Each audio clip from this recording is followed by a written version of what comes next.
Kasus pernikahan anak meningkat signifikan selama pandemi COVID-19. Menilik data Dirjen Badan Peradilan Agama Mahkamah Agung pada tahun 2020, angka dispensasi perkawinan anak mencapai 64.211 kasus.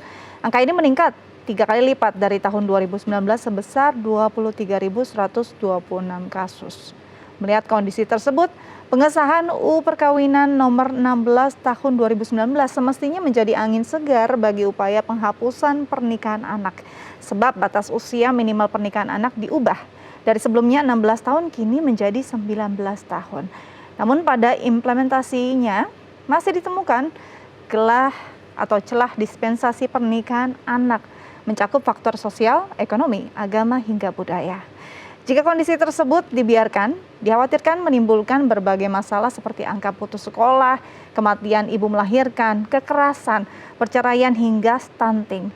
Diperlukan langkah pencegahan dalam memutus pernikahan anak melalui program sosialisasi, edukasi, hingga kolaborasi lintas sektoral untuk mengubah pola pikir masyarakat.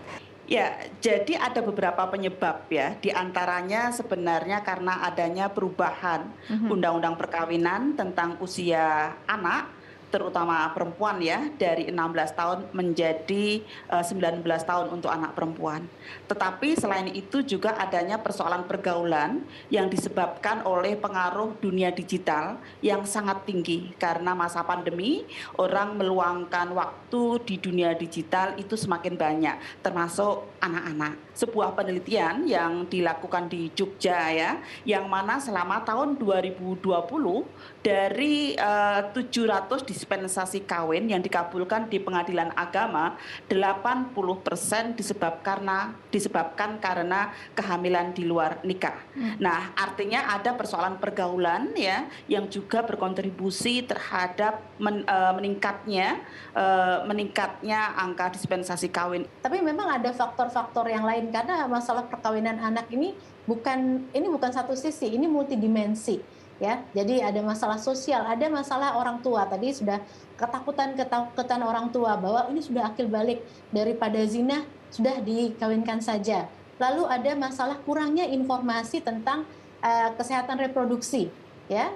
Ya, jadi memang cukup kompleks. Oleh karena itu pemecahannya, walaupun tadi sudah dikatakan undang-undangnya berubah, itu hanya salah satu entry saja, awalan yang baik, tetapi tidak cukup untuk mengatasi masalah yang kita hadapi ini, terutama di desa ya.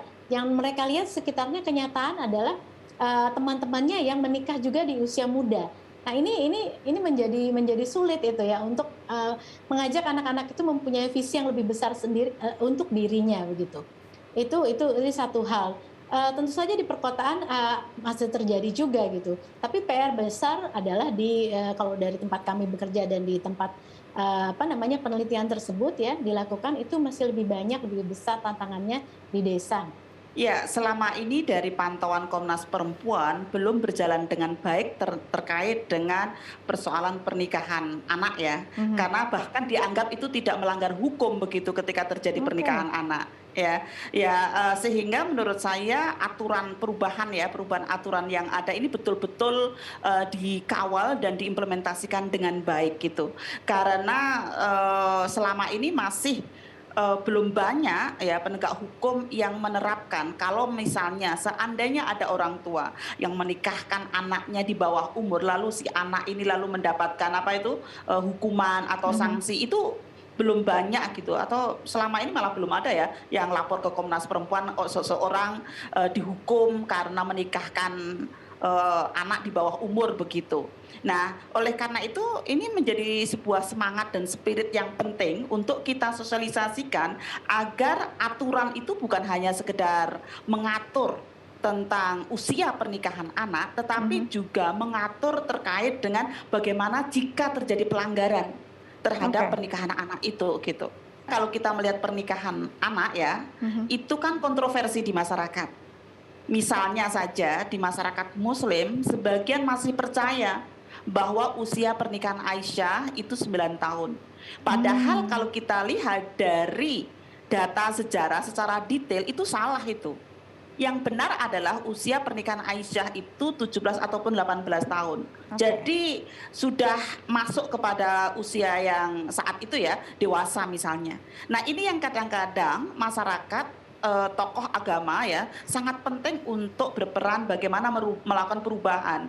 Selain itu juga sering sekali ya, walaupun si anak ini tidak melakukan relasi yang beresiko gitu ya, tetapi terkadang orang tua itu dengan alasan supaya tidak menghindari zina. Nah, harusnya untuk tidak menghindari zina ya nggak usah melakukan zina, Mhm. bukan kemudian menikahkan begitu loh. Jadi berarti ada fakta yang harus diluruskan dan jangan sampai yang tadinya menghindari zina justru menjerumuskan anak pada aktivitas seksual terlalu dini ya Prof ya.